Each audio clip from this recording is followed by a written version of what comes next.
The left is unraveling. I mean, they're self-sabotaging at literally every turn. Protesters are picking up flashbangs and having them blow up in their face. They're stepping on rakes. They're losing the plot. And now even local police forces that were required to stand down by feckless leftist politicians, even they are now arresting them in droves. But no one appears to have stepped in it quite like the radical leftists you're about to meet. He thought he was rallying the fanatical faithful to a cause, and he only ended up running away with nowhere to hide.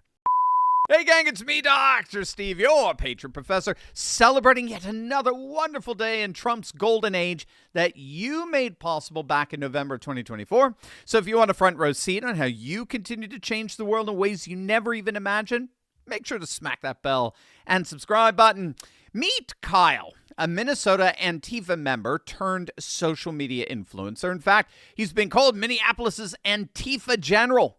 As it turns out, Kyle has quite the colorful history. No, I'm not talking merely about the tattoos of the Antifa symbol on his neck and the word resist emblazoned across his chest. No, it turns out Kyle has a penchant for cross-dressing. That's right. But for whatever reason, a few days back, this cross-dresser thought it would be a good idea to upload this.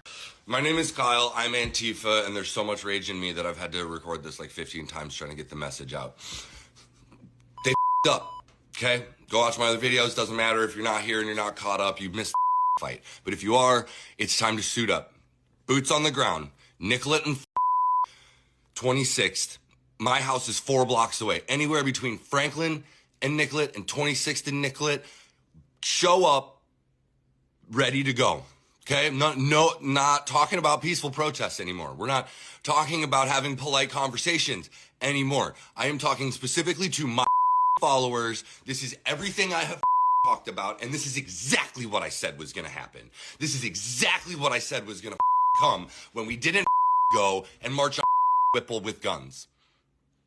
Sorry, but welcome to America 2026, where Second Amendment is the only thing that's going to keep you protected from literal Nazi gunmen that are killing innocent people in the street with impunity. This is not a joke. There's nothing fun to chant about it. Get your guns and stop these people. Yeah, just your daily reminder that Nazis don't use rubber bullets. Nazis don't use rubber. You know, it's actually very, very, very, very hard to get killed by an ICE agent if you're an American citizen. I have to ask ChatGPT this. I think it's more likely for you to get bitten by a shark than get killed by a federal ICE agent. I mean, you have to work really, really, really hard to put yourself in harm's way for that to happen to you. Just, again, a little reality check there. So, as you heard, this guy, Kyle, he's going all the way here. He wasn't remotely subtle about it. He named specific locations. He gave coordinates. He explicitly called for an armed response, Second Amendment, all that. No more peaceful protests, he said, as if there were any. No more polite conversations, just armed confrontation. And when I listen to posts like that, again, I can't help but think that these are the same people, activists like Kyle, who will tell us that violently assaulting federal agents on January 6th at the Capitol was the single greatest assault to American democracy in the history of humanity.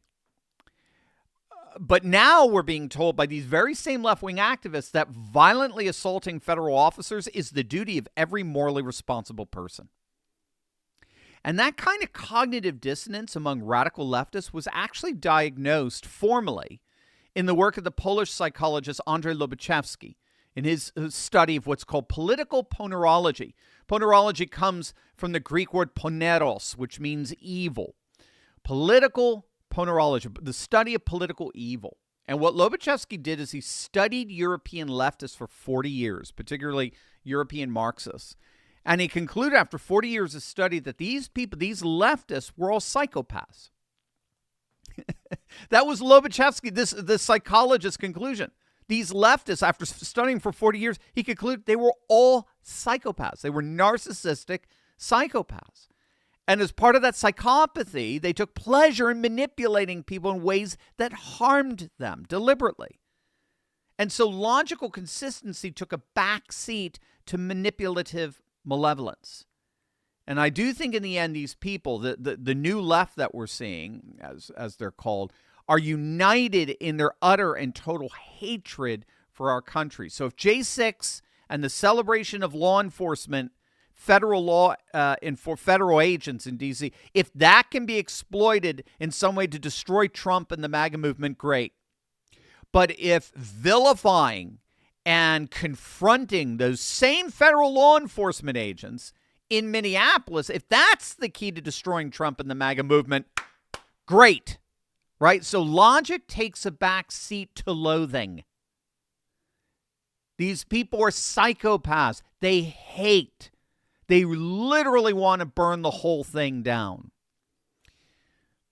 But unfortunately for Kyle, as soon as that video went live, he and his Antifa ilk were in for one rude awakening. Bombshell revelations are ripping the mask off deep state corruption. Venezuela's ex-intelligence chief just exposed Maduro's narco-terror empire tied to China, Iran, Russia, and Hezbollah, and named corrupt U.S. politicians and officials who allegedly took millions to keep the regime alive.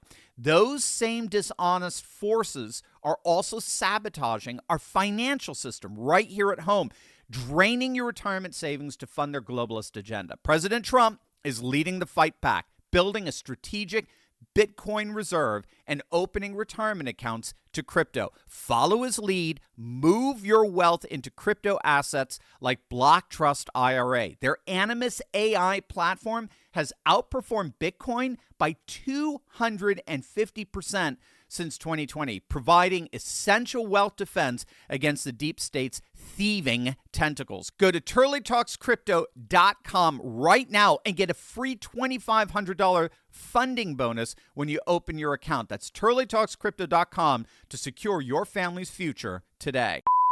The video I posted from the Alex Preddy murder, calling for direct action, calling for boots on the ground, calling for someone to stand against these murderers, was deemed inciting violence, and they're being bullied by the administration. Clearly, I don't think that they're gonna let them take my account down, but I don't know what they're gonna do, man. They're gonna silence me somehow, and they're having a hard time putting a bullet in my head. So we shall see what they do to get the job done. I have a backup account in my bio. I am basically on the run now.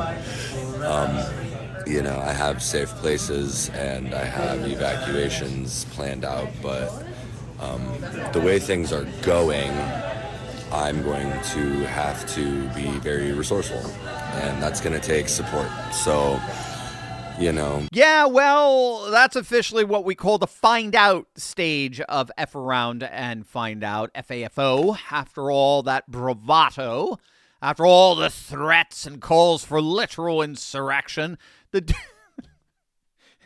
dude ended up in some bar in a booth in a bar, giving a pitch to donate to his failed fundraising campaign. You can't make this stuff up. And he's not alone. These are the scenes from Eugene, Oregon last night. Antifa activists got rushed by ICE and federal agents. As you can see, they deployed full crowd control tactics and pushed the left way back from the perimeter that they had originally infested. And as you can see, the woke activists are absolutely frothing at the mouth over it. Or take a look at what happened last night, even in New York City, if you can believe it. 65 anti-ICE protesters were arrested for storming a Hilton lobby that's housing ICE agents. NYPD made those arrests. Local law enforcement, even in Mamdani land, are cooperating with federal agents and arresting these agitators. You see, what we have to understand is that the left is actually a very coddled group. Unlike the right, that's always fighting the institutional left And therefore, we develop a certain level of toughness. We develop a certain level of reserve, right? That we're always fighting the institutional elite, the legacy media, the university faculties, school boards, Hollywood elite. Unlike us, who are fighting 24/7 with the whole of that left-wing synopticon, as it were. The left, framing themselves incessantly as victims, have been incessantly coddled and pampered and indulged by those very same institutional elites. And so what's happened over the years is that the left has developed a debilitating form of entitlement called narcissistic immunity. Narcissistic immunity is the delusional belief that you are exempt from the normal rules of reality, that consequences simply don't apply to you. The person afflicted with it generally believes they're above reproach, they're untouchable, and they'll never suffer the outcomes of their own actions. And the key here is that it's not just arrogance, it's a complete psychological disconnect from reality. Remember Andrzej Lobachevsky, right? The Polish psychologist. What he concluded: leftists are psychopaths. They've constructed an artificial persona, a false self that they believe insulates them from accountability. And because they almost always succeed in manipulating their way out of trouble by virtue of the coddling of our institutional elites in the media and the universities and Hollywood and the like, they develop a reinforced theory of personal immunity. They think, I've always gotten away with it before, therefore I always will. But here's what narcissistic immunity doesn't account for: reality itself. Eventually, consequences catch up. You can't incite violence, set up a GoFundMe page begging for 50 grand and raising less than 1,000 without facing the reality that your worldview is completely disconnected from how normal people think. That's when narcissistic immunity collapses. And we're watching that collapse in real time in Minneapolis. You look at the ravenous lunatics on the streets, the leftist politicians hiding behind their desks. They are all collectively recognizing that the bill for their antics is coming due. And unfortunately for them, Trump is the collector. If you want quick, powerful moments from my daily show, stories of revival, victory, and renewal that'll fire you up each and every day, you're going to love Turley clips. They're short, punchy, and packed with encouragement. Perfect for your morning coffee, your drive to work, or any quick break anytime you need a boost of hope. Don't miss a single moment. Subscribe to Turley clips right now, and let's keep building this new conservative age together.